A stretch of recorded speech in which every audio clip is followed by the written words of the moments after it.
Shalom, shalom à tous, heureux de vous retrouver dans ce nouvel épisode d'exhortation hebdomadaire. Nous allons continuer sur nos thèmes en rapport avec notre identité en Christ. Nous voulons tout d'abord rappeler que la semaine dernière, nous avons parlé de 3 éléments qui sont importants concernant notre identité en Christ. Nous avons dit qu'on peut s'approcher de Dieu avec assurance. Nous avons également rappelé que la paix de Dieu demeure dans nos cœurs et nous avons terminé en disant que Dieu pourvoira toujours à nos besoins.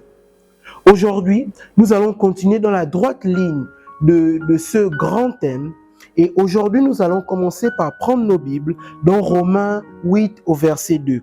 Il est écrit « En effet, la loi de l'esprit de vie en Jésus-Christ m'a affranchi de la loi du péché et de la mort. » Donc, le premier élément important que nous voulons comprendre aujourd'hui, c'est que nous avons été libérés de la loi du péché et de la mort. Jadis, nous vivions ça et là, nous avions plusieurs manières de vivre qui ne correspondaient pas forcément à ce que Dieu attendait de nous. Mais maintenant que nous avons donné nos vies à Jésus, Jésus nous le rassure dans sa parole. Nous avons été libérés de la loi du péché et de la mort. Il n'y a plus de condamnation, plus rien ne nous garde sous le joug. Non, nous avons été totalement libérés. Nous pouvons marcher avec assurance. Nous pouvons marcher dans la liberté jour après jour. Il est important pour nous chrétiens de tout le temps marcher avec cette assurance en nous. Deuxième élément, nous sommes co-héritiers avec Jésus.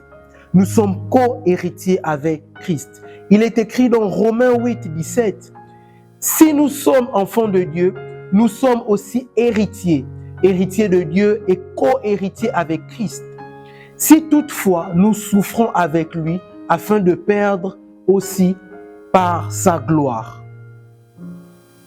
Il est important pour nous chrétiens de comprendre que même si nos parents n'ont pas forcément un héritage à nous donner, même si nous n'avons pas été héritiers, nous ne sommes pas nés héritiers, mais en Christ, nous avons reçu un héritage plus puissant même que ce que nos parents pouvaient nous donner. Et nous ne sommes pas simples héritiers, nous sommes co-héritiers avec Christ. C'est-à-dire, tout ce que Christ a reçu, nous l'avons aussi reçu. Il s'est sacrifié pour nous. Par lui, nous avons aussi reçu tout ce que Christ a reçu. Il est important pour nous chrétiens de comprendre que nous ne sommes pas des vagabonds dans ce monde, mais que nous sommes des héritiers. Nous avons une grande valeur devant Dieu. Nous sommes très importants pour Dieu. Et nous terminons en disant, notre corps est le temple du Saint-Esprit. Nous l'écoutons souvent, beaucoup, de droite à gauche. Nous disons, oui, notre corps est le temple du Saint-Esprit. Mais comprendre notre identité en Christ, c'est comprendre que notre corps a une grande valeur. Notre corps est important. Notre corps est un sacerdoce pour lequel nous devons prendre soin. Nous devons marcher tous les jours en ayant conscience et en ayant cette certitude en nous que notre corps ne doit pas être livré à n'importe qui. Notre corps ne doit pas être un centre d'expérience ou d'expérimentation, mais que nous devons prendre soin de notre corps. Nous devons faire attention à ce qui rentre en nous. Nous devons faire attention à ce qui vient près de notre corps, à ce qui touche notre corps, à ce qui atteint notre corps. Nous devons jour après jour prendre soin de ce que l'Éternel nous a donné, notre corps.